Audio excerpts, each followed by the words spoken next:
sa mga doctor, at sa lahat po, salamat po sa ating Panginoon dahil nagkaroon po tayo ng mga pre-medical at saka mga pre-meds. Palakpakan po natin muli si Lord. Ayan, CJ, bakit pa sumalitin mo sa akin? Hindi mo. Dahil nag-isip na. Okay. Ayan po, no? Hindi ko na po patatagalin pa. Medyo may konting problema lang po sa atin kung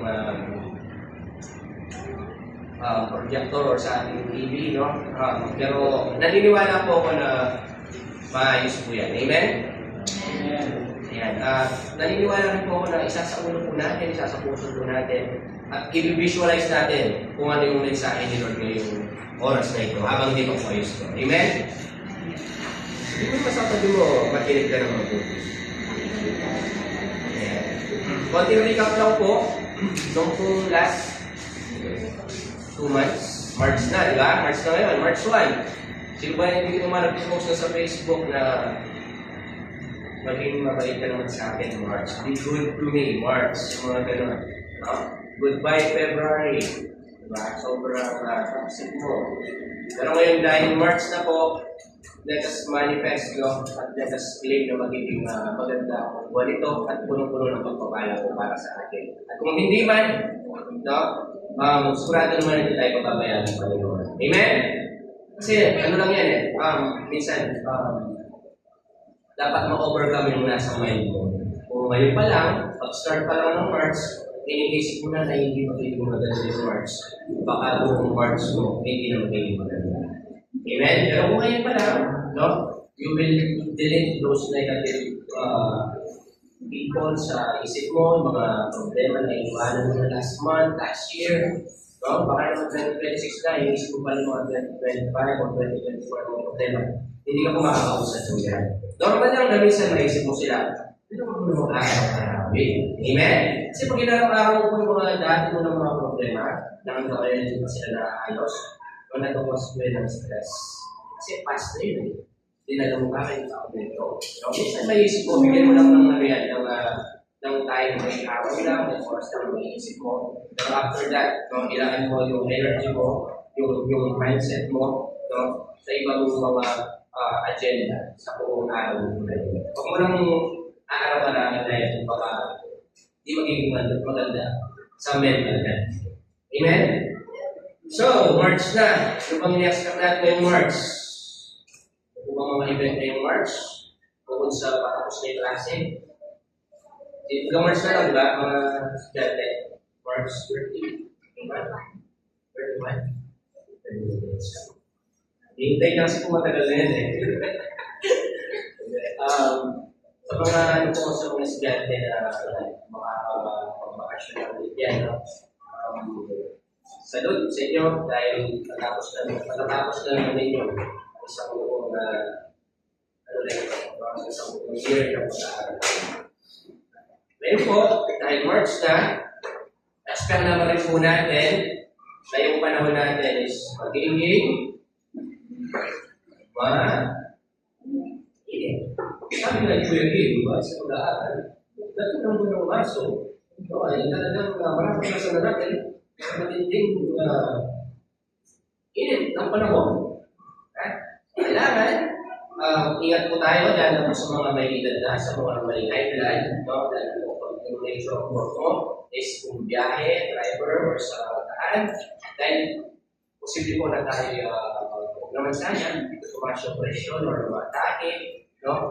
Or uminit yung ulo dahil mainit na nga, tapos may mga mahihirapan na parang mga tao na ito high blood din. Tignan naman yung talaga kung high blood din. Hindi naman. Sometimes lang, no? Pag minsan na nag-visit na talaga, no? Hindi ko wala naman siyang history ng high blood, dahil siya ng hypertension. Pero minsan na high blood siya dahil wala na meron. Ito naman. Patabi mo.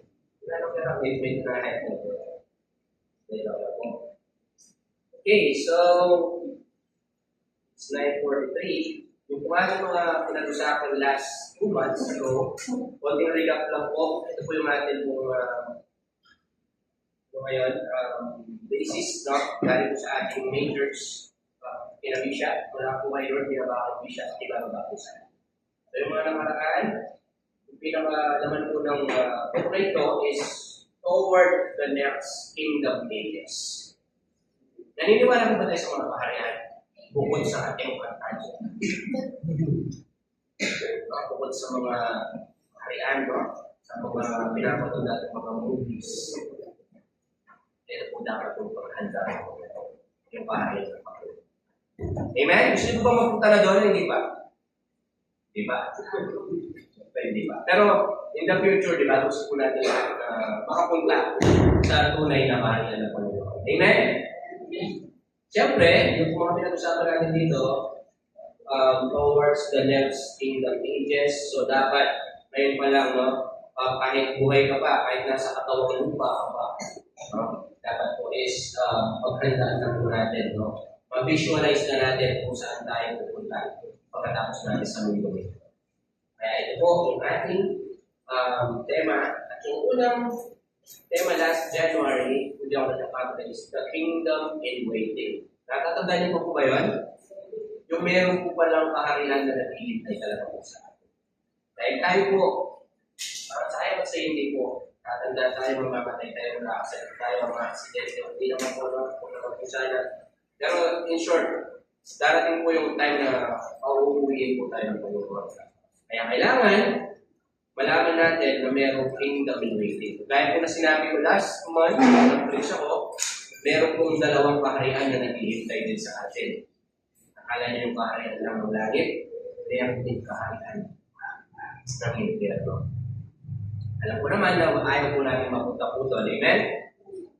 Parang gusto niyo ba? Gusto niyo po mapunta doon? Hindi naman. Ano gusto masagot? Sino po dito gusto mapunta sa langit? Bilis mo, sige. Sa impyerno?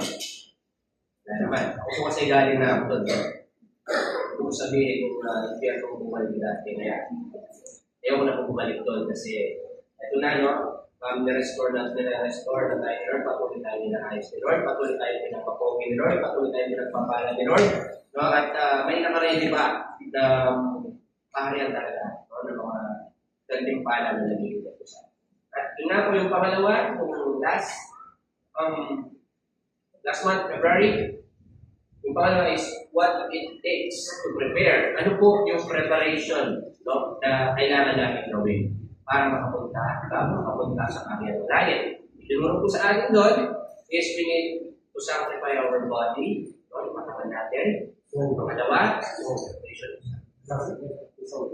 sanctification of our soul. At po ba natin? At yung pangatlo, number 3 ni Pastor Ismael, is despise, not discipline. No? Kailangan po pala dito is bilang mga future na kingdom citizen or mamamayan ng Panginoon, meron tayong mga disiplina na sa ating sarili dahil hindi po pwede sa langit kung wala akong disiplina. No? Baka kung ano-ano yung pagkagawin mo doon. Diba? At yun nga po, week 4, yung diniscuss ni Brother Joshua, yun, future pastor na rin, is living a life in holiness. Dapat nila po ka ng mga Christian is nabubuhay tayo. No? Hanggat maaari talaga ng may kabal. Mabuti na tawagin kang banal kaysa tawagin kang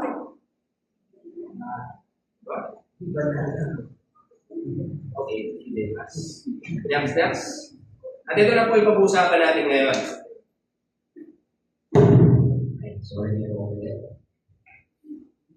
Okay, so meron po tayong tema ngayong month na ito. So alam na natin yung kingdom in waiting na may naghihintay sa atin. Meron na tayong idea kung paano prepare. Ngayon naman, yung ating tema ngayong month na ito is the price or the price. Tricky, no? Ang ibig sabihin ng pastor, English na naman po yung sabihin ni CJ niya. Pastor, hindi ko naintindihan yung message niya, hindi sa dapat po eh. Baka kung hindi tatanungin para sa akin. So, in short po, yung tema ngayong buwan na ito is ang kabayaran para sa dalubhaya. O ang dapat natin gawin muna para mamuhay ng kabayaran. The price or the price. Ayan, sakto. Praise God. Palakpakan naman po natin si Lord. Finally, a few moments later. Nice din. Ayan. The price or the price. Ginugal po yan. Kung ano yung meaning ng the price at no price. So, same lang. Kabayaran o malaman na bayaran. At yung price, reward or gantimpala. Naniniwala po ba kayo na pagdating natin sa kingdom in waiting, nakapag-prepare ka na, o nandun ka na, yung expect po natin doon is makakasama natin ang Panginoon. Wala na kapinagyan at pagkuha, kapahirin ng bawat buha sa ating mga mata, kung worship tayo sa Kanya, bibigyan na tayo ng heavenly body, o hindi na mamamatay yung katawan natin, hindi na natin kailangan ng call center, hindi na natin kailangan ng mag-agent, hindi na natin kailangan ng bumasagan, hindi na natin kailangan ng mag-aaral ng ano, no? In short, nandun na lahat. Pero, ngayong month na ito, pagdating mo doon, mayroon kang mga gantimpala pala na nahihintay mo sa akin. Amen? Gusto mo ba natin mo ngayon? Matato lang siguro mga ako. Gusto mo ba natin mga gantimpala? No? Sa nabigay sa atin sa langit. Akala ko yung cellphone mo na iPhone, yan na yung reward ko. Nagkakamali ka, brother. Akala mo yung bahay at lupa na yan, yung kotse, nakamali mo. Akala mo yung magandang asawa, kung yung mister, nakamali ka. Akala mo yung mga malusog na anak, no? Mga kompletong pamilya, akala mo yun na yun, parte lang po yan ng pagpapala ng mga reward ni Lord. Pero, pagdating natin doon, no? Kahit kung mga 925 mo na silver, mga gold mo na yan doon po, maraming mga mamahaling mga bato, no? Maraming mga bagay na ibibigay sa atin. Gusto mo ba natin yun?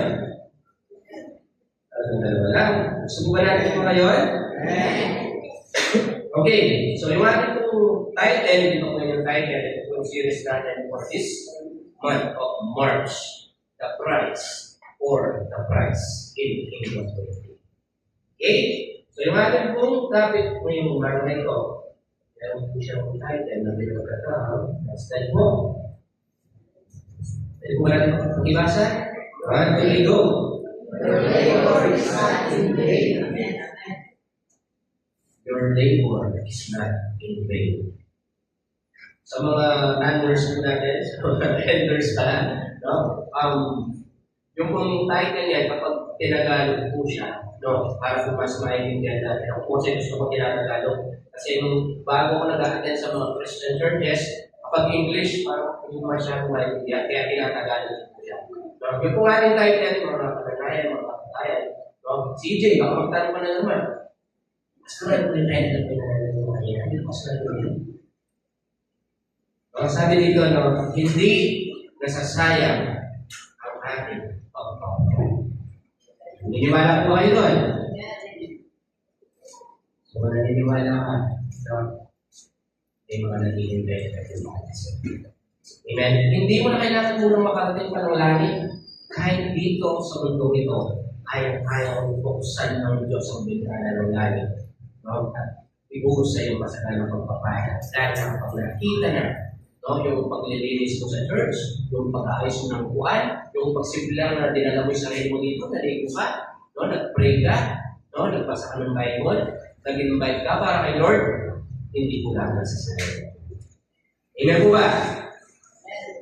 Si Ashley lang pala yung nag-agree yan. Naniniwala ko ba kayo yung mga maliliit na bagay?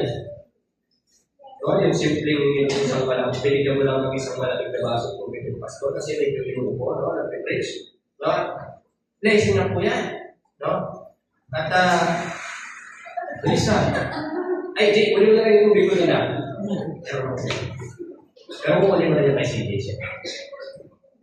Ayan po, no, saan po sa Matthew 10:42, sino magbigay ng isang malamig na baso ng tubig sa akin yung pagkaitiyan po na kanyang pagpapalaya. Wait lang po. Ay, salamat. AJ sa tubig lang. Eh, ba ito? Sir? Thank you. Bless you, Lord, no? Grabe si CJ po. Ano yung nakikita nyo din yan? Kahit 90% lang yan. Grabe po, inarinig siya ng bless you lang. So, kahit nakakas pa yung cellphone niya, no? Nakakas pa yung bilis po niya. No? No? Pero yun nga po, paano pag Gatorade po yung binigay mo sa pastor? Di ba? Isang malamig na Gatorade. Joke lang po. Pero yun nga po, sabi po dito, no, sa ating title, your labor o ang inyong mga pagpapagay ay hindi sayang. Akala po natin wala lang na ginagawa natin ito, nag-teachers, nag-teachers, pinagagawa ng PowerPoint, no? Akala nyo wala naman, no? Hindi. No? Meron po, ano yan, alamin na ganun.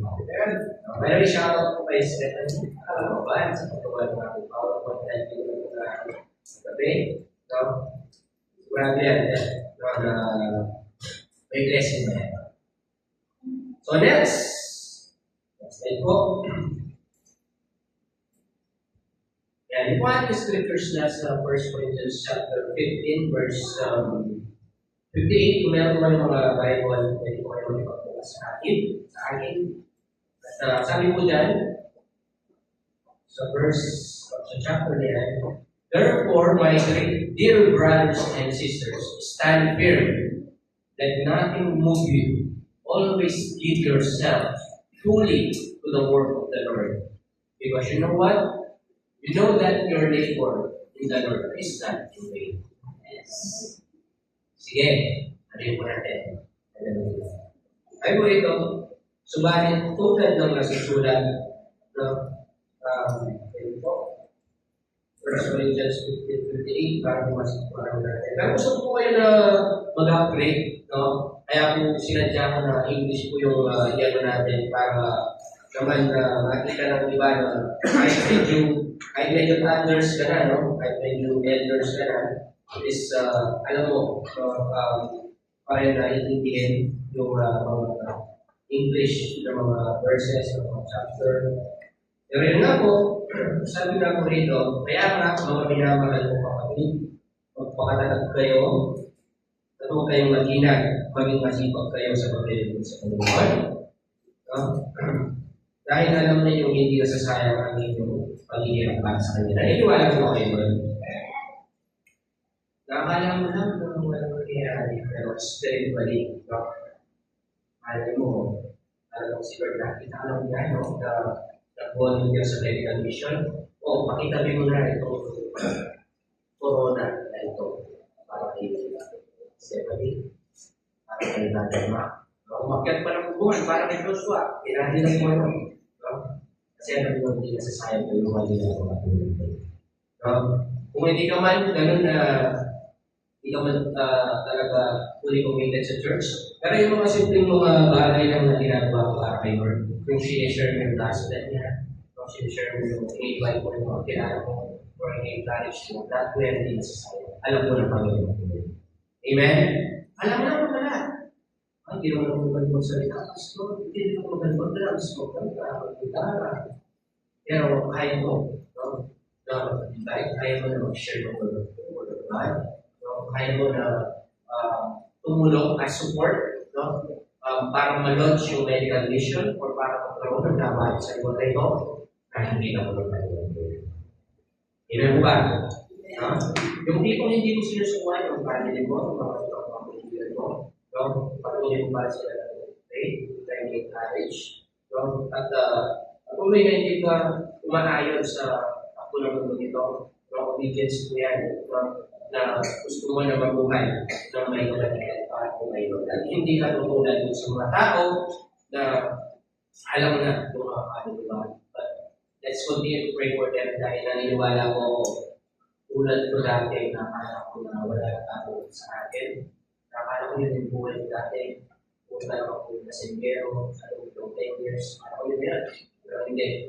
Pinigyan ko tayo ng pagkakataon ng Panginoon na restore niya, ibalik ko tayo sa original na decision. Hindi ko alam. 10 years from now. So, okay na naman ang store ko. Okay na naman. Itinayo. Ano mo lang naniniwala? Amen. Ayan po, next. Sabi po rito,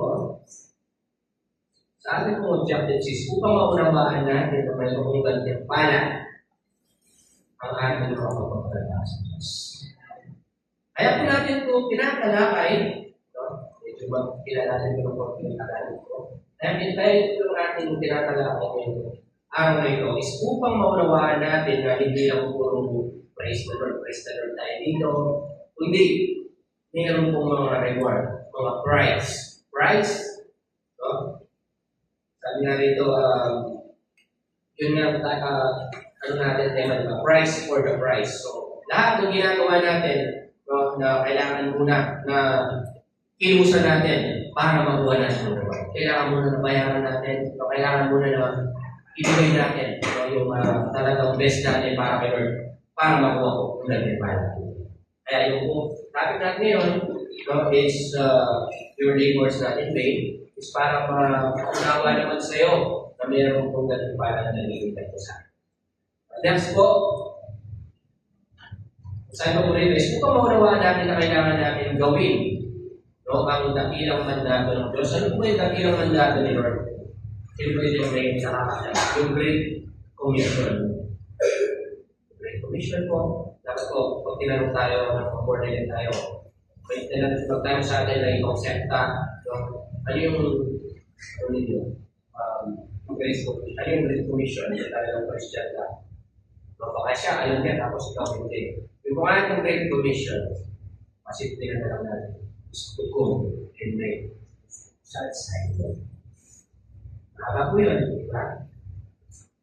Sabi ko, ibinigay na sa akin ang kapangyarihan sa langit sa lupa. Kaya kumain kayo, turuan ninyo mga tao na sumunod sa lahat ng mga itinulong sa ito. Bautisman sila sa mga nalaman, anak, gawin mo silang mga disipulo sa lahat ng bansa, at ako isa sa inyo, ang lang sa katapusan ng mundo. Yun po talaga yun. Pero yung pinaka-keywords na dapat ipagkakalala is to go and make disciple. Paano ba mag-disciple? Una, i-recommend mo lang sa church. Pray mo muna. Pagkaya pa rin, kung gusto pa, pray mo pa rin. At pagdating na invite mo na dito, gawin mo na, kung hindi mo pa kaya para mag-disciple, let us go na kami po mga Diyos. Tulungan po namin kayo para matrain po sila. Kasi dati rin po kung believer lang na disciple at na-train, at na-send. Kaya po, para makuha natin yung prize na yun, gusto ni Lord na magkaroon po tayo mga disciple na fruit that will last. Yung kung mananatili na mga kaluhan. Ito may katabi mo, kahit ilang years na, nananatili pa yan. Isa din na din sa ito ko ng mga Amen? Isa po yan sa mga requirements para talagang yung price for the price sa kingdom waiting. Mas malaking lalipad. Remember po yung puno ng higos na nadatag ni Lord na walang bunga pero namigit po si Lord. Hindi pa po season, sabi nga po, kapag natin natin po siya. Pero nagtatan niya walang bunga yung puno ng higos. Ano ba, hindi ko season? Baga parang minsan tayo na doon. May mga parang hindi pa season work, hindi pa panahon ito. Kaya style na ako magkakabuba o mag-decide ko. Naiinis ko si Lord pagka gano'n. Sabihin, sabi niya ko sa puno ng Diyos. Ganun ba? Kung mula kayo, hindi na lang makabubuwa pa. Mga ganun, minsan ganun po siya. Kasi pagkaganon na yung mindset mo, huwag ka nang taka. Kung kahit ngayon, is ganun pa rin po yung estado naman mo. Amen? Pero yun nga po, kailangan po natin gawin yun at hindi lamang sa kabag maililigtas ang tao. Hindi mo dito mga naniniwala na is that all about grace lang. Kailangan din po natin na samahan ng mga pagkilos at pagkain. Kasi marami po mga churches na nga po na by grace, okay na sila. Sila na okay na po. Para tayo na po lumayo. But we, sa church na ito, is blessed tayo kasi po. Yung ginagawa at itinuturo pa natin na kailangan natin mag-decide. Di ba si Jay? Si Bio? Okay, next po. So, sabi ko po rito, sa first, meron po supporting verse dito na sabi sa 1 Corinthians chapter 2 verse 9. Subalit, una daw nasusulat, hindi pa nakikita ng mata o naririnig ng tainga. Hindi pa sumali sa isip ng tao ang mga inihanda ng Diyos para sa mga umiibig po sa Kanya. Naniniwala po ba kayo doon? Isa po yung mga tao, talagang minalaw ni Lord na hindi mo na sumali sa isip nila yung mga price for the price, yung mga rewards sa langit. Hindi pa nakikita talaga ng tao kasi kung nakita na niya yan, ibig sabihin patay na siya, nasa langit na siya. Hindi pa talaga pinapakita ni Lord, no? At sometimes, hindi pa parang kayo pa nung narinig yan. Ito ba, pastor, na mayroong ganitong reward sa langit? Totoo po. At ngayon, no? Isasampulan po ng Panginoon kung ano yung mga hindi pa nakikita, hindi pa nakikita ng ating mga tainga, no? At hindi pa po sumati sa isip ng tao. Yan po yung mga pag-uusapan po natin. Akala mo lang wala, kung yan mo ka, yan yung buhay mo, hindi. Meron po mga reward na hindi pa nakikita yung mga tao. O yan, kasi kapag nakita mo na yun, kaya nga sinabi ko, ibig sabihin nasa lahat. So next po, our God is our rewarder. Remember John 3:16? Sino po nakaka-memorize ng verse nila? Hindi naman is, sample na. John 3:16. Meron po tayo memory verse. Alam mo po natin si Ace, no?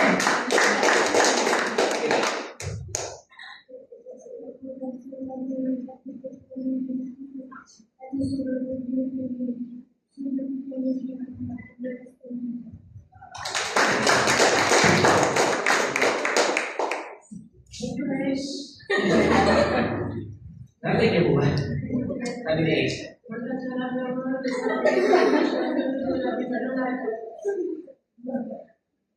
Paano, bakit po namin nakakulas po ba? Gabo, baka naman, gabo. Ha? Pastor, give ka pa naman, baka naman.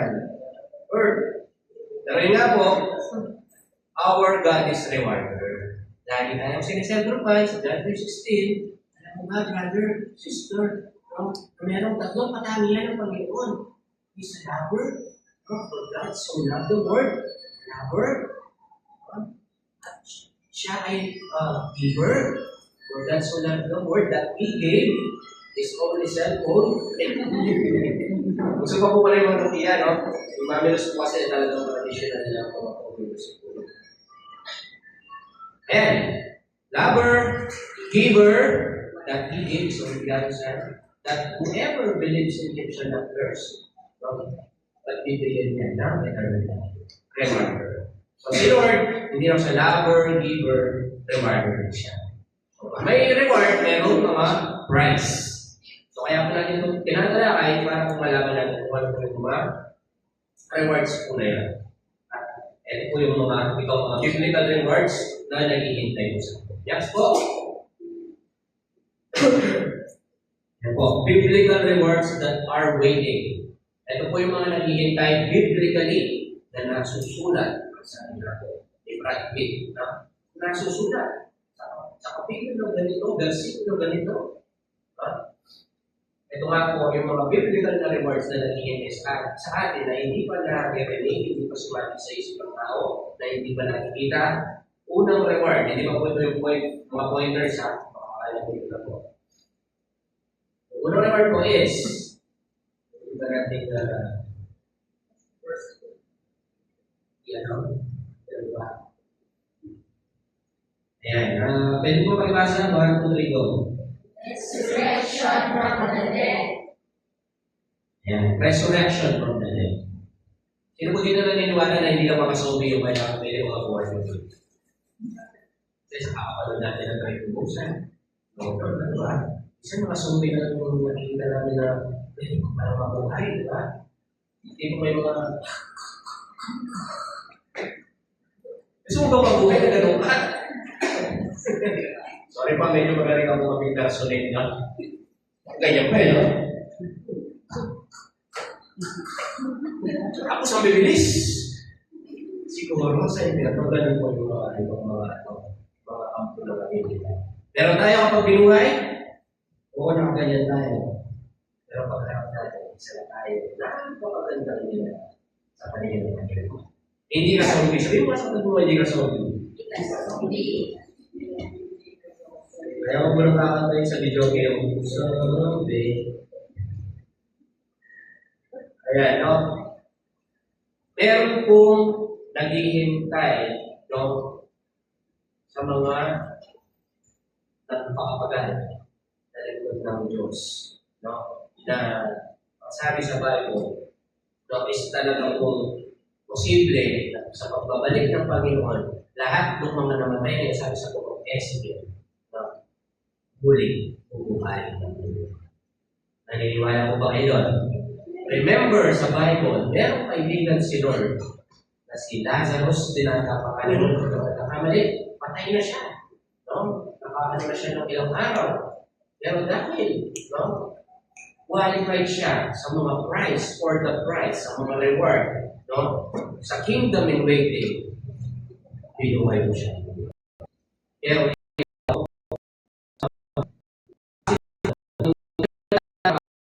yung reward, no? Kung mamatay ka man, no? Huwag naman sana na hindi mo na makakutan yung pagbabalik mo din ng Panginoon, no? Yung rapture, no? Kung sasabihin na kahit namatay ka, no? Wala na, hindi. Pero kung chance na talagang may resurrect ka. Kung ibubuhay ka muli naman. Pwede naman yung tuloy mo na, diretso mo na sa kingdom ni Lord. Amen? Gusto niyo po ba maranasan pa o makita pa yung muling pagpapalit ni Lord? O gusto mo na hindi na masaksihan niya? Kasi ako mapupunta ka namin, si Lord na bahala. Kasi gusto ko rin makita, no?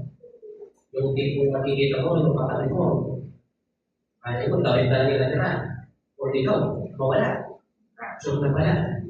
Tapos, yung regulation, yung tipo pipilitin ng mga tao sa loob ng 7 years na paghihirap, no? Na magpapatak ng part of the beast para lang makapwede ka sa mga sarili. No? At ipagbalik mo yung pananampalataya mo sa Diyos at sumamba sa demonyo, hindi pupunta ka nila ng pulo. No? At may mga balang, may mga ibang mga species, no? Na napapahirap sa mga tao sa loob ng ito. Para subukan ang iyong katapatan at pananampalataya sa Diyos. Yan ang revelation. Rapture, hindi na mawawala. Tingnan mo. Ano sa mga movies mo na napapanood? So, second coming, pinapit na ni Lord kung gano'n yung bahala ng kanyang mga reward para sa mga nagpapagalan, naging tapat po sa kanya. Amen? Palakpakan po natin si Lord papagising. Okay. So, isa po yun sa mga gagawin ni Lord. Sa 1 Corinthians chapter 15, yan po yun, yung chapter po niya is about din po sa kung paano i-resurrect ni Lord yung mga namatay ng maligod ng Pilipinas. Na naging tapat, makapagalan po sa Kanya, sa pagdating po sa Kanya, yan po yan na talaga at next po, isa sa mga biblical reward na naghihintay po sa atin is next slide. Yan. Pwede po makibasa. 1, 2, 3, go. Pastor, ano naman po yan? Ilis na naman po eh. Ilis na naman po maintindihan. Pero po, tayo mamalaki sa Panginoon. Naniniwala po kayo doon? Ako po ito ba? May kaibigan para pamana. Pinapamana na, no? Si Lord sa'yo. Lalo na po yung mga nakakangin mo, naglingkod ng tapat kay Lord, no? Nag-serve, nagpapalay, nalagay, tapat, nawakas. No? Meron po yung impact sa mga susunod na salita. In short, kayo naman yung pagpapalay. Amen? Kung ginawa ng mga nilulunod, parang lang wala. No? Pero meron po mana, meron po inheritance, meron kayang mamanahin ng mga dating para sa kanila po. No? At wala po sa atin. Parang lang wala, pero meron po yun. Sabi ko sa Colossians chapter 3, verse 20-24, ano man ang yung ginagawa, gawin din yung ilan ng puso na parang sa Panginoon kayo nagkilito, hindi sa mga tao. So para makuha mo yung mana na yun, ano man yung ginagawa para kay Lord na yun? Like, grateful or kahit may I'm not feel well, pero ginagawa ko na para kay Lord, hindi para sa tao. So, in short po, para din po naman sa tao, para malaman mo yung mana. Pero pwede po mag-reason out na eh. Papaplan, hindi po something na ano. Pero hindi, sabi ko, nung nang nasa mundo pa ako, nung nang nasa impyerno pa ako, kahit nilalagnat ako, kahit may ubo ako, gin, tsaka kalamansi, tsaka asin lang yung patapat niyan, mga tatanggal na. Ngayon pa kaya sabi ko na nakapagod ako. Salita lang niya, presensya lang niya. Pinalakas at pinagaling. Kaya para pa ka naman po na tumatang na dapat huwag mo i-compare yung sarili mo sa ibang mga tao rin po na nakinig kay Lord. Yung tipo, ako naman nag-ius ako yung tao. Ako nag-ius yung prayer. Nag-rams ko ako. Tapos ang parang ako. Magkabit na nga ako sa medical vision. Pag ganun, kapatid, baka hindi ka ng Lord na pinag baka sa kanila. Pero kung ginagawa mo yun, para kay Lord, hindi mo yung pasagutin sa gawa mo sa ito. Yes? Tinanong lang po ba natin? Minsan po kasi sometimes ganito, nung bago-bago pa lang ako Christian, maybe Christian pa lang ako. Madalas ko compare yung ginagawa ko sa ginagawa ng mga kasama ko. Sabi ko, hindi ka sa sarili na lang, ako naman malaki, hindi na lang, ako naman malaki, ito. Hindi nyo po alam, no? Nung nandito pa si Pastor Cruz, dito siya nag-stay sa church. Dito po siya nakatira talaga dati. In short, dito po siya sa naka-room. Yan. Every morning, dito ako nakatira, hindi na ako sa dito. Ako po yung lagi na nagdadala sa kanyang breakfast dito. Ako po yung lagi na mag-assign nito.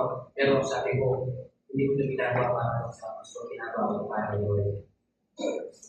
So, yung buong mga ginawa ko nun, na kahit minsan parang hindi mo na maintindihan, may mga time na puyat pa ako, may mga time na galing ako sa trabaho, tapos uutusan pa ako sa church, di ba ako, pastor, wala nyo, madali lang po na-achieve ko, hindi. Itetest ako ng Panginoon. No? Pero yun nga po, sa tulong ng Panginoon, parang pinakagawa talaga sa akin, hindi lang ako nag-pastor dun sa naglilipod. Hindi ka lang sa pagod naglilipod ka para sa akin. Nakita ko ng Panginoon. Kaya, kaya nang isa sa kanyang mga pangako, I will make your name well. Will bless you.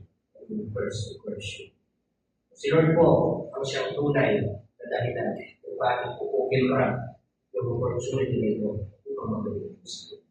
Amen? Marami po tayo mga pastors na medyo pasayos na, medyo may mga issues na. Paano ka lang po yung mga lupa? Kapag pinag-uwi na sila ng Panginoon. Eh ako, malakas. Sabi mo sa ito, bata pa. Handang ibigay, no? At magpagamit. Kaya ako, ganyan po, at tinanggap, sabi nga ng iba, yung mga kumpare natin, mga kumpare ko, of course, hindi ko po sinulat. Hindi ko mo nag-enjoy yung buhay ko sa ganyan. Di ba? Ganyan mas na-enjoy yung buhay ko. Kasi po marami nang hihinaya, masarap daw sa mundo, masarap daw ng education. Kung sabi mo, hindi ako nagsisus. Mas masarap ang buhay mo sa kanila. In short, parang gusto mo lang din. Right? So, based na, education lang. Kung hindi po, si Lord po yung ating pinag-edukuhan at ayaw po masira yung testimony po natin. Amen? What else? Meron po naghihintay sa atin na si Brother Los. Paradise. Paraiso. Sino po dito na naniwala sa paraiso? Hindi lang. Sa langit na lang yan. Sa paraiso. Sa langit. Sa heaven. Sino po dito na naniwala na? Isa po yan sa biblical reward na naniwala sa. Kung dito sa Northville, parang hindi paraiso. No? Uwi mo sa kalangitan. Mabubuhay ka na maningirahan sa kulay. No? Na magandang lugar at yan ba yan? Isa po yan sa reward. Price for the price. So yan sa mga natin magkakaupan para po pangalan po tayo yan. Next po, isa sa mga naghintay na biblical reward natin o price is heavenly crowns. mga corona na mula sa langit, mula sa Diyos. Sino pwede ka nakapagsunta ng corona kung gusto mo kasabali ng biscuit? Mga budget, wala pa naman. Okay, so dito, parang hindi ka na-over, hindi mo pa naranasan yan. But, you know what? Yung mga ginawa mo dito sa mundong ito, napagpapagal mo, kung hindi ka naka-honor dito, hindi ka naka-sokal man lang, o maya kahit medal na lang, o trophy na lang, pagdating mo sa langit dahil hindi ka nagsawa, doon sa pagdating mo sa kanya, hindi ko nasasayang yan. So, maraming mga corona na naghihintay sa iyo para ipatid sa iyo bilang mga prize or nagtimpala. Gusto mo ba natin yun? Ayaw nila. Si Lord, reserve ko lang po sa iba. Gusto mo ba natin yung mga crowns? Yung mga heavenly crowns, yung mga corona? Gusto mo ba natin? Ang gula kayo, parang mga corona yung gusto mo yan. At next po, no? Marami po mga supporting verses dito sa 1 Thessalonians chapter 2 verse 19. Ito po yung mga heavenly crowns, no? Kung nga po, yung una sa 1 Thessalonians chapter 2 verse 19, pwede po natin malibasa. 1, 2, 3, go! Bigyan kayo ang aming pag-asa at biyaan at ang tulong ng pagmamahal.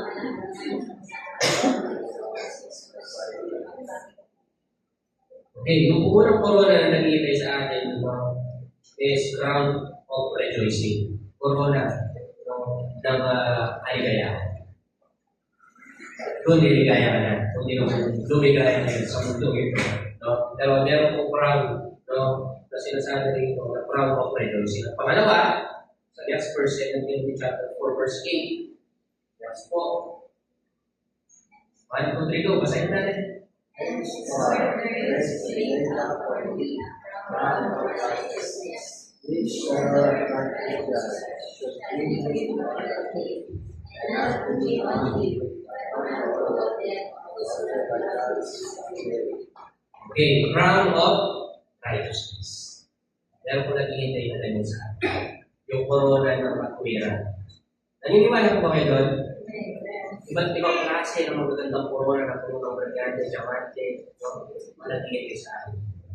Kapag hindi sawa sa pagdating kayo, at isang patunay yan na hindi nasasayang ng pagpapagaling natin. At next, meron po sa James 1:12 na, yan po, salit ako ng po sa, blessed is the one who perseveres under the trial, because having stood the test, that person will receive the crown of life that the Lord has promised to those who love Him. Meron po tayo tinatawag sa kanya ng crown of life. Corona ng buhay. Ang dami, di ba? Kumbaga sa boxing, maraming mga belts, maraming mga reward na nag-iintay ko sa atin. Basta isipin mo lang palagi, sabi ng scriptures natin, hindi sasayang na rin yung pagpapalagi sa pagdalihan sa kanya. Your labor is not in vain. Next, 1 Peter 5:4. No? Meron po tayo tinatawag dito na crown of glory. Sabi niya, and when the shepherd appears, you will receive the amazing crown of glory. Meron po tayo tinatawag ng corona. No? Ng crown of glory. Yung po yung mga biblical na reward po natin. Ito po. Dito po yung ating mga qualification for God's great reward. So, bago po natin makuha yung mga gantimpala, yung prize for the prize sa kingdom in waiting, meron po qualifications sa Lord. Hindi mo pwedeng dahil pogi ka, sa langit ka na, maganda ka, sa langit ka na, mayaman ka, sa langit ka na, malakas ka, no? Famous ka, sa langit ka na. Hindi po yung mga qualification po ni Lord. No? Isa po sa qualification para makuha po yung mga rewards, yung mga prize ni Lord. This point number 1 is, hindi po makita sa 1, 2, 3. Go! Hindi makataas sa pananampalataya. Ayan. Usapang faith. I know. Meron po tayo lahat ng mga faith. Kaya alam, ibang faith. Kasi ba, ganito na, dapat yung faith mo malaki. No? Nakakapagpalipat ng bundok yan, nakakapagpalayas ng demo yan, nakakapagpagaling yan. Amen? Kasi yung faith, description ng Bible is hoping for the things unseen. Naniniwala ka sa isang bagay na mangyayari siya kahit hindi pa naman. Halimbawa, may sinasabi ba ng demonyo, kumari si CJ. Kumari na poses. No? Dahil malakas yung faith mo, pinatawag ka. Sinasabi ba mo si CJ, kumari siya pa, pastor, may kumari siyang yan, sister, brother. Sige po, puntahan mo natin. Ha? Dahil yung Kristiyanong tinawag ngayon ng leaders, mahina yung pananampalataya, dahil wala. Pagbukas ng pintuan, nakita si CJ. Mga ganun. Di ba? Natakot yung Kristiyano. Imbis na mapalayas yung demonyo sa kanya, yung Kristiyano yung lumayas. Dahil ganun pa lang. Alam naman natin yung mga sasaliba, minsan, ganito pa po yung sa wall, di ba? Ayan, pag gawin na, kaya mo ba? So, dapat yung faith mo doon is matagal. Amen? Minsan nga, no? Isipin mo na lang na yung demonyo nagmagay yan. Isipin mo na lang, nag-uulit. Diba? Napapatawa? In short, no? Kapag po, naging matatag tayo sa ating pananampalataya, no? At naniniwala ka na yung pumunta sa bahay na CJ, malakas yung faith, pagbukas pa lang ng pinto, no? Pag nakita na may yung pananampalataya ng tao na yun, walang likod ng word na yun. Baka sabihin pa ng demonyo na sumalit kay CJ. Kaya nakita, ikaw ang isa ng master class, na malakas yung pananampalataya, na nakikamalas sa kalokohan. Of course, in the name of Jesus, lumayas ka sa tao niya. Umaligtas niya. Ha? Hindi kung yung akas mo, pinag-aral ko kayo. Of course, lumayas ka sa katawan ng CJ. Pinapakalas niya. Sa kapamarin niya ng Panginoon Jesus. Sa tubo niya. Lumayas ka mo. Pag malakas yung faith mo doon, bakit? O pakita ko yung spirit. Amen? Pero pag mahina, dahil ano sinabi ko, kaya kita, kaya natin, mahina yung faith mo. Ha? Kung si-church ka lang, gusto mo, or ang faith mo, tapos, nalirang-larang ko pa, hindi mo mapapalayas. Ha? Gusto ko sumahig pa ako sa iyo eh. Delikado ko. Pero pag matatag yung pananampalataya, no? Pwede mong gamitin yan, gamitin yan. Dating sa langit, nung makikita ni Lord, na nakapagpagaling lahat, nakapagpalayas ka ng demonyo, no? At yung faith mo, no? Hindi na-shake, no? At manapili na lakas ka ng bukas. Isa ka sa mga qualified para dun sa mga corona at sabi na yun. Isa sa qualification ni Lord dyan na magkaroon tayo ng malakas na pananampalataya. Sabi po sa 1 Corinthians chapter 15 verse 58, that's po. Ayan, kaya nga mga minamahal kong kapatid, magpakatatag kayo. No? At maging, magpakatatag kayo sa pananampalataya. So yung faith natin minsan nasusubok. Kapag po parang imposible nang gumaling, imposible nang ma-restore, imposible nang mapalaya sa mga demonyo na yan, nasusubok minsan yan. Pero dapat pa yan na manampalataya ka ng mas malaki. Kung hindi man tungulin ng Panginoon, malay mo para sa ito ng pagkakasa mo. So, para sa safety mo na po yun. Kasi minsan may mga prayers na hindi tutulog sa Lord. Nakala ko minsan na rejection, no? It's redirection. Ayaw niya pumunta ka sa wing na to. Bakit? May nagkakabang kasi. Wala kang makakapansin. Kaya nireject niya yung prayer mo yun. Hindi mo na gusto mo. It's better yung plano. It's redirection. It's not rejection. Amen? Yes, no, and wait. Yes, kung ako say no. Wait ka lang. In right time. Hindi na kami. Amen. And next, Hebrews chapter 12, verse 2. Lahat na po maramo. So, kayo na Hebrews chapter 12, verse or Matthew, 7:24. Kaya ang bawat nakikinig at magsasagawa ng kanyang mga salita ko ito ay may tutulong sa isang tao at talino na nagtayo ng kanyang bahay na ang fundasyon ng araw. Pero po yung story ng dalawang tao, isang wise man at isang manghang. Na tayo yung manghang ng kanyang bahay o ng kanyang buhay na yung pundasyon ay buhayin lang. At yung isa matalino, nagtayo siya ng bahay na yung pundasyon ay bato. Hindi yung bato na ganito ha. Kasi kung maraming mga nakakasinterpret ko baka yung ibang bato po yung nasa isip, baka po yung ganito kaya yung buhay, pundasyon ay bato. Yun. Yung bato na sinasabi dito, dapat natakpan ng ibang din pa ng Jesus. Amen? At isa po yan sa example ng dapat maging matatag ka sa pananampalataya. Dapat yung faith mo, yung pundasyon niya, pananampalataya si Jesus. Pag hindi si Jesus yan, bigla ka lang nawala ng trabaho, bigla ka lang nagkasakit, o bigla ka lang nawasak yung family mo. Pag hindi matatag yung pundasyon mo yan, may mga biglang malalakas na bagyo na dumating sa buhay mo. At nag-give-up ka, pumaling ka ngayon. Bumalik ka sa dati mong buhay. Ibig sabihin yung faith mo nakatayo pala sa buhay. At madaling pawasin. Pero, kung naranasan mo yung mga matitinding problema na yun, at nananatili ka pa yung matatag sa Panginoon, dahil dito ka nagpapatuloy, ibig sabihin yung faith mo matatag dahil yung pundasyon na ginagawa ng tao din ng Panginoon. Sipin mo na magtrabaho, nawasak family mo, nagkaroon ka ng sakit, no? Iba pa, tatanong nyo sa pangunahin mararanasan sa ilang masakit ng tao, pero nananatili ka pa rin. Ibig sabihin po niyan, matatag yung pananampalataya. Amen? At pasok pa sa qualification para makuha yung reward sa kingdom. At next po, Hebrews 12:2, para kung maging matatag yung pananampalataya natin, ito ang natin ang ating mga paningin kay Jesus. Huwag sa mga miyembro ng church. Huwag sa mga kapitbahay. Huwag sa hindi dahil magaling ng siya ng pastor. Huwag sa dahil ng tamang ng pagkakas.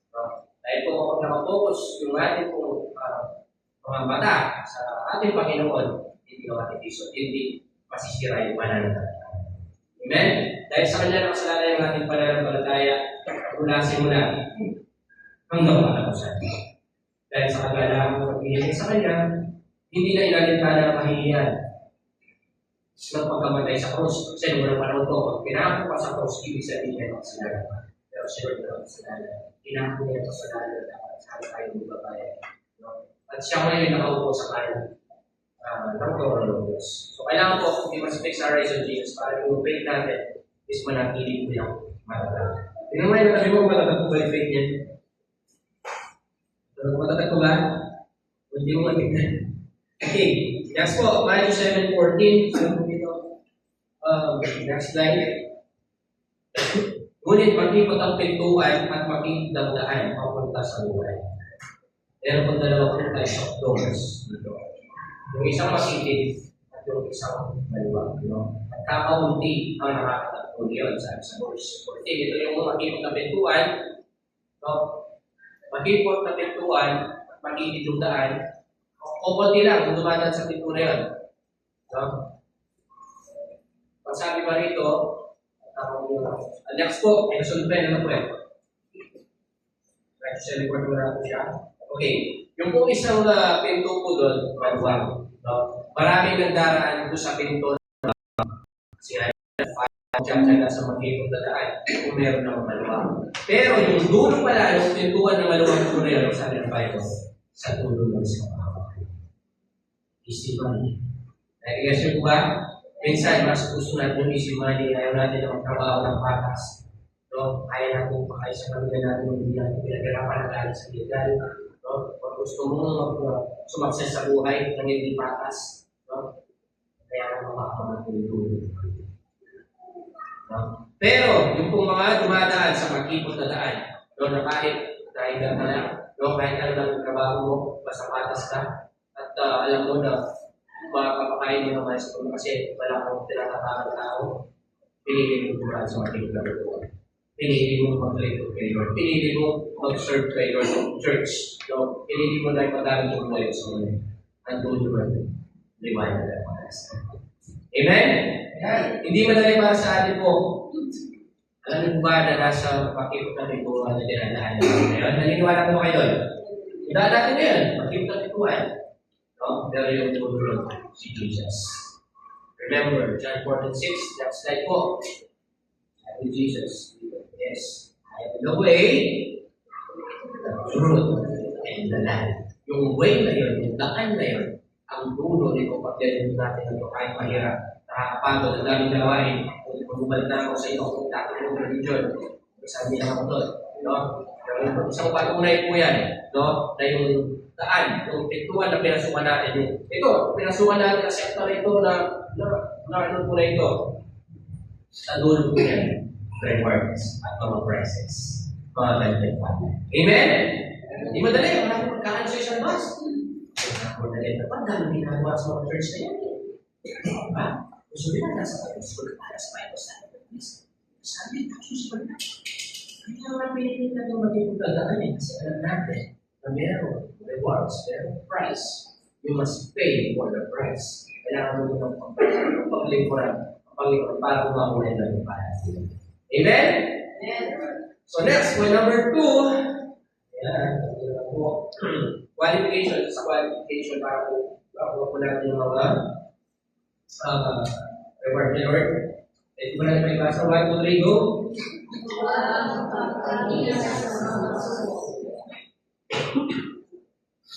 Ayan po. May similarity po sa inanong kanina. Point number 2. Dapat, kung naglilingkod ka kay Lord, nasa makikot na daan ka na.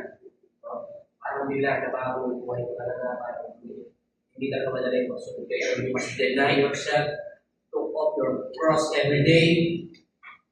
That's part of your journey. Para mag-hold your word. Huwag ka lang magpapatingan sa mga pagsubok. Sabi nga sa kanta niya, when the oceans rise and thunders roar, I will soar with you above the storm. Nga po, pag nandyan na ba yung mga pagsubok, kasama ko si Lord. Kaya yung mga disciples sa baba, nabigla, yung mga siyempre, yung ulan, yung bagyo, nagpanik sila sa ating lahat. Puro, lumano po ni Raya, na lang ang bawal lumatay sa baba nito. Ang sabi ni Lord, ano siya? Tutulong kasi siya nun. Sabi ko sinasabi, kung may text may pagsubok, the teacher is always silent. Marami niya, kung makakapasa sa test nila. Kung may pagsubok pa, kaya mo tulog ang Diyos, hindi, sinusubukan sa akin. Anong sabi ni Lord? Tigil. Tahimik, sabi niya sa akin. Umayama at talaga. Umayama. In short, minsan tayo mga disciple, may kasama na natin sa isang quote si Jesus. Yung faith natin, or napakakinig pa rin tayo sa mga pagsubok. Ako po personally, marami nakakala ko mga pinagdami ko sa iyo. Nakakala ko hindi na ako makakapay kung dito. Malipapangalan ng isang tayo tayo. Pero hindi, una, siyempre nagkaroon lang nakapagod ka, masaktan ka. Pero dahil hindi pareho tayo sa ilang bukod ng Ecclesiastes, na may panahon ng pagdurusa, pero may panahon din ng panggayan. Panahon din ng pagtama. Amen? So, yung mga pinagdala ng pagsubok, daanin mo na kasi. Pakaya mo kasi, nagtatambay ka ba dyan eh. Diba? Ibig sabihin, humingi ka ng lakas kayo ng bahay mo. Okay lang po. Isa po sa requirements ko yan. Yung hindi yung may pinagdala ng pagsubok, kumaligid ka lang kay Lord, hindi mo na makukuha yung reward. Amen? Hindi mo na makukuha yung price. At next slide po. Sabi po sa 1 Corinthians 58, kaya kung mga pinagabangan mo kapatid, magpakatatag kayo, at huwag matinan. Yan po, sinasabi yan. Kung tayo magtitinagpan sa mga pagsubok. Baka yung isang problema lang na yan, na walang work, wala sa kanila, o na nagkaroon ng mga program tayo, hindi baka hindi ka ng church, hindi ka ng patuloy kayo, hindi mo ako maniwala. Amen? Ano pa ba kasunod nun? Hindi ka na natin, hindi ka na ng church. Natural. Walang big chance na ihilahin pa po yung sa dapat buhay. At hindi mo na makukuha yung pamagod mo. Nakakatakot po, di ba? Yung tipong, nagpalayas po kami ng demonyo ng Panginoon. Nagpagaling sa pamamagitan ng pangalan. Susumbat mo pa kayo nun, no? Pero nagtabuli wala, tumalikod ka tayo sa mga pagsubok. Alam mo sasabihin sa inyo, Lord, hindi ko ano kilala. Huwag mong sasabihin na maging Christian ka, nag-serve ka ng Lord ng 10 years, 5 years, 15 years, 20 years. No? Tapos bigla, nanlalim ka, at tinatas mo ang pagsubok, kumila yung palalaya mo. Kung nakasahay mo price for the price, yung reward ng kingdom mo yun. Hindi ko mahal.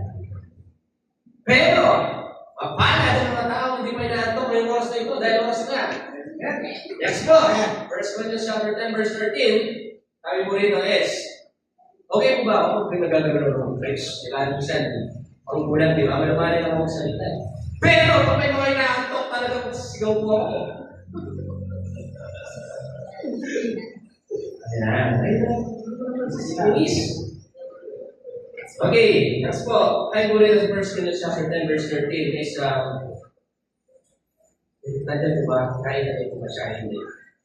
Hindi ba? Okay. Pag-isado po yung favorite na verse ko. Pagdating po ng mga pagsubok, kung tayong papakilap bagay. No? Sabi po dyan, pagdating po ng mga pagsubok, bibigyan tayo ni Lord ng lakas para mapagtagumpay po naman. Hinay pa yung tulong, nabibigyan tayo sa ating makakaya. Amen?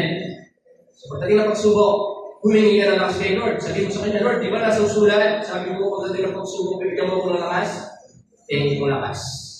Diba? Sometimes, hindi lang yung bebe mo lakas mo. Kala mo siya na.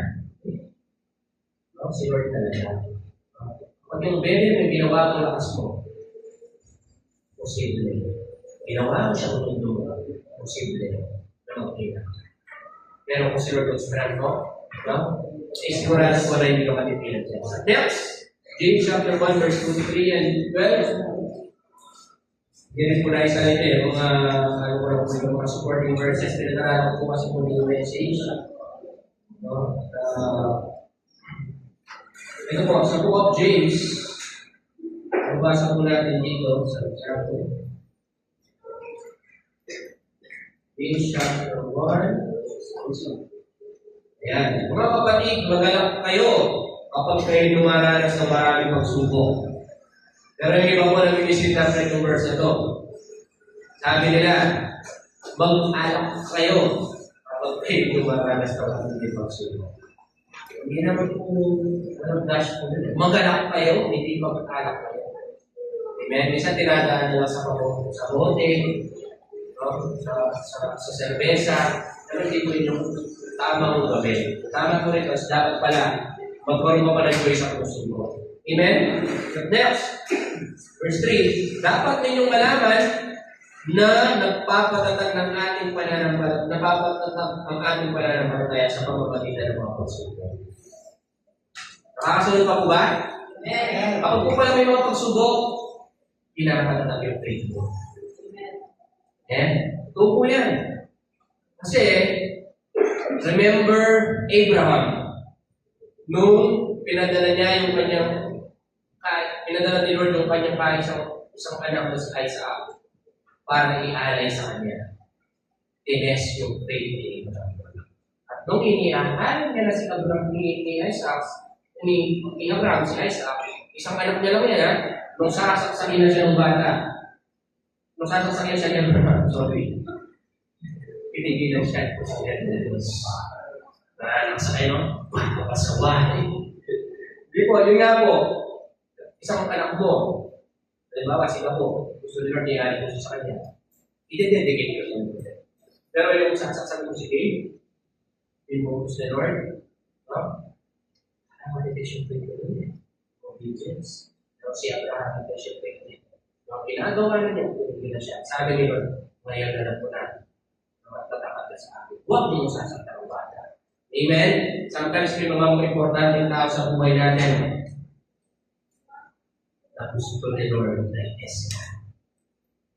Pupunin niya sa'yo, o ilalayo niya sa'yo, magpapatuloy ka masasabi kapag inalayo mo yung partner mo, magpapatuloy ka masasabi kapag inalayo mo yung anak mo, yung magulang mo, yung anak mo, magpapatuloy ka. That's the best of it. Amen? Kaya praise God. No?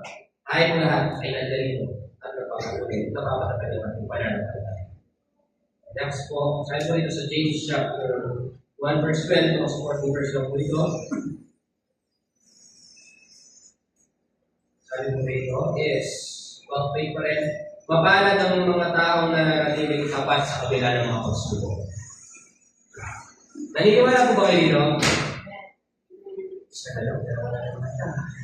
Hindi po kailangan ng pambayad ng rent, no? Wala naman, hindi na, may mga tapos kulang pa yung pang-budget, tapos magka-college na sa ganito, tapos magka-high school pa sa ganito, tapos may tuition, tapos bigla. Nananatili ka pa.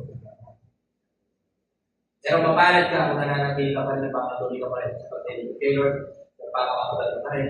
No? Isang patunay yan na yung faith mo is tumatag. Amen? Sabi rito, sapagkat matapos siyang subukin sa mga pagsubok na yun, tatanggap siya ng gantimpala. Lord, ang gantimpala ng buhay na ipinangako ng Panginoon sa mga ulit-ulit sa amin. Sabi ng Bible, na mananatiling tapat ng pumasok siya ngayon sa problema. So, after mong masubok, malagpasan yung mga pagsubok na yun, meron ko na part, meron ko eyes for the grass. Meron ko na part in that. Point number 3, last point na po tayo. Kapit lang, ay po rito, isa sa mga qualification para po tayo ay makakuha ng mga reward ni Lord. Dali ko ba natin kung ibasa?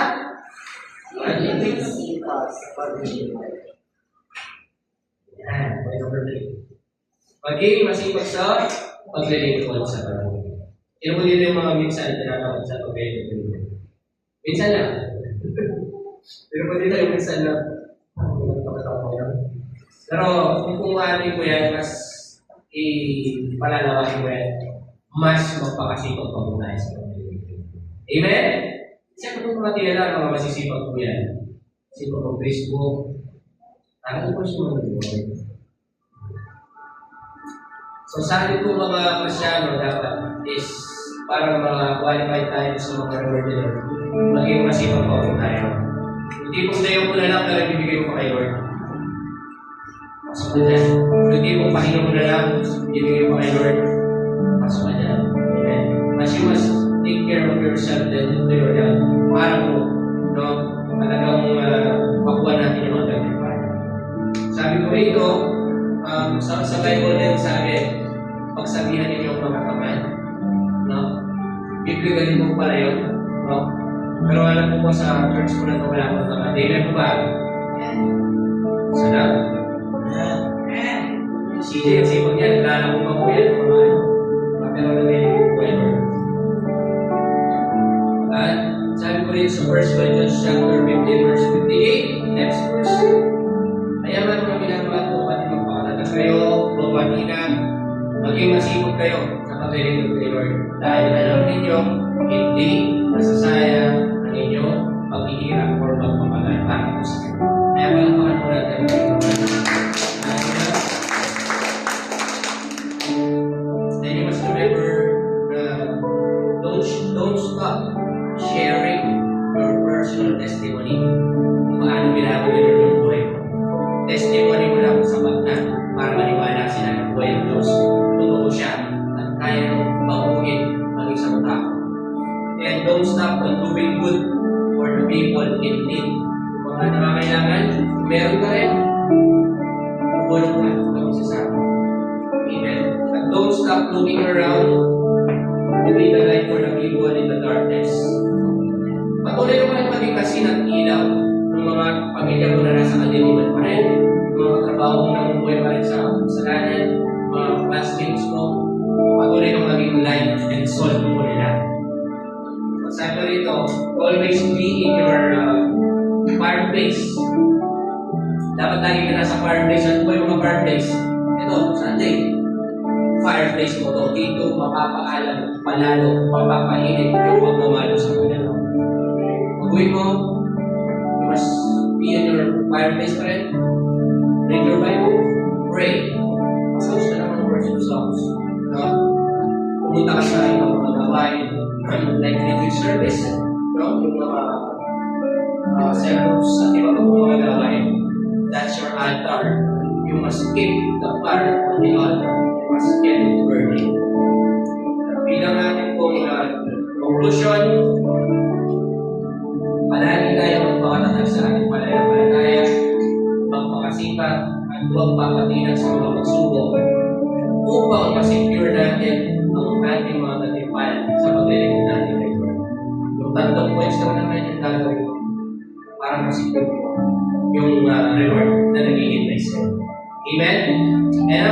share this testimony, hindi ko para mag-yabaw, no? Yung mga pagpapagalit ko ay Lord, way back 2016, 16, 17, 18, 19, 10 years na ako, diba? 6 years and a half ako Christian. Actually, ako ang pastor. Maraming mga pagsubok na dumaan sa buhay ko. Lalo na naman pastor ako. Sinubok ako, mga pagsubok na yun. Minsan, tamad ako. Pero, inintalis ako ni Lord ako kasi pag doon kong papatinig sa mga pagsubok. Pag-push, tumindi yung mananampalataya ko. Alam ko ba, mayroon na bunga. Nung unang taon ko pa lang sa Panginoon, wala pa lang naman yun. Piniyahan niya tayo ng isang tricycle. Yung isa sa mga testimony ko naman. No? Pero ngayon dalawa naman sila, isang motor, isang trike. No?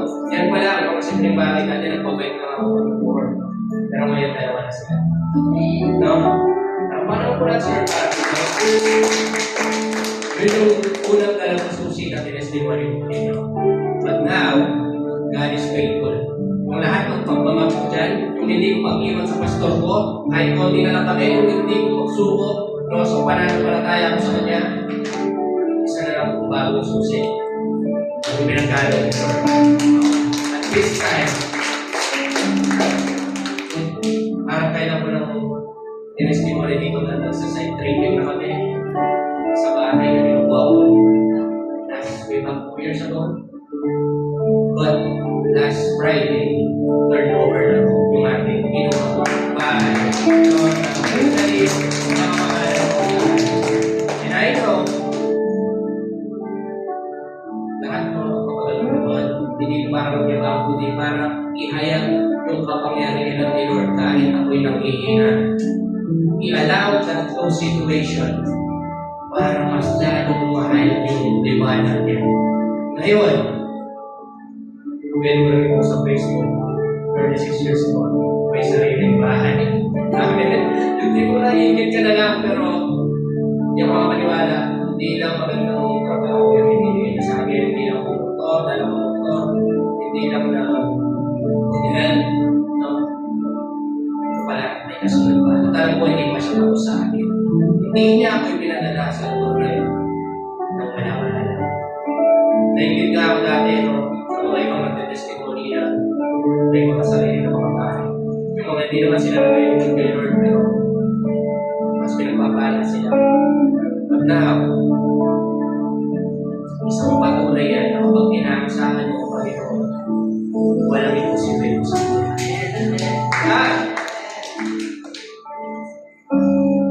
Kapag sumas-blessing ko pa yung galing, i-update ko po kayo. Gusto ko, kung narinig ko na siyempre, kailangan ko tayo konti na magandang programa. Grabe, isang buhay na patutungo ang ginawa ni Lord. Hindi lang financially yung blessing. Hindi lang yung reward na hinihintay ko sa heaven yung ibinigay niya. Kundi sabi niya siguro, Pastor, Sir Jobber, ngayon na lang muna. Kahit manayalaw ko na ganito yung nangyari sa kanya. Kinalaw ko na ganito yung nangyari sa dati. Ganito yung nangyari sa isang salukuyan. Hindi ka nakakakit sa akin. Kaya you deserve this. Sabi ko. From now on, mas lalong pag-uganalingan, mas lalong pagsisipanan, no? Dahil hindi ko ulit tapos. Kung ano man yung pinasimulan din, tatapusin po niya. Hindi na sa buhay ko. Ganon din po sa inyo. Naniniwala ako someday, kakaroon po kayo ng mga katugunan sa inyo. At kahit natin po kayo, hallelujah. Palakpakan po natin ulit, Panginoon. Masaya po kayo na isang mensahe na naman ng Panginoon na pinapala sa atin na mayroon naghihintay maganda para sa atin. At na-remind na tayo na hindi nasasayang ang ating mga pagmamahal. In right time, ay the Lord will bring it happen. Mangyayari sa mga plano ni Lord sa buhay mo. Hindi pwedeng mabaling ang pangako niya. Yung nakaplano na sa kanya ng blueprint, ilang taon mula ngayon, in the name of Jesus, mangyayari. patuloy. Hallelujah God. Salamat po, Panginoon. Para sa lahat, God, sa opportunity rin ko, Panginoon, upang makaiblalo, mapangyarihan mo. Lord, kahit po na ako'y mahina, Panginoon, ako'y nanghihina, pinatunayan mo lamang na binigyan mo ko ng lakas na mapatayo, God, at mabawat, Panginoon, yung plano magpapapad sa aking buhay. Lord, patuloy na sa mga kapatid dito, dalangin ko na magkaroon po sila ng mindset, Panginoon, na ano man ang kanilang mga ginagawa ay gawin nila para sa iyo. Magkaroon sila ng mindset na hindi po ito nasasayang, Panginoon. Bless mo sila palagi, for God, especially God, ng mga leaders, God, na patuloy na nag-obey, patuloy na nag-honor, patuloy na nagsasaklit sa iyo. Lord, you bless them. We know may magpapala sa pagsunod, Panginoon. Palay ko rin po ang mga miyembro ng TLR Pool, mga pamilya na narito, na patuloy na nananampalataya sa iyo, naglilingkod. You bless them. I declare financial breakthrough. Sino man yung mga kailangan ng pambayad na progress, in the name of Jesus, receive it. At naniniwala ko sa God na meron may masakit na ramdaman, I declare healing. In the name of Jesus, Lord, just say the word, O God, and they will be healed. Their restoration, O God, sa mga relationship na sinira ng away, in the name of Jesus. Lord, you are the God of restoration. Lord, we know this is part of our test. We know after this will be a testimony. Palayan po lahat ng mga tao sa nandito, maging ang aming mga mentors, pastors, ang lugar na ito, God, at ang walang sawa na nagpapakabago sa iyo. At salamat dahil pinakita mo sa amin ang mga gagawin sa kalangitan, Panginoon, na naghihintay sa amin, God, na aming makukuha sa tamang panahon. Tunay na ipalain mo ang bawat isang nananarito, God, sa iyo namin yung tinagalit ang pinakamataas na papuri, mahal, sa sarap na pagdakila. Lahat ng mga nagpunta, nagpunggap, nagagawin pala ang nasa ating Panginoon at sa amin lang.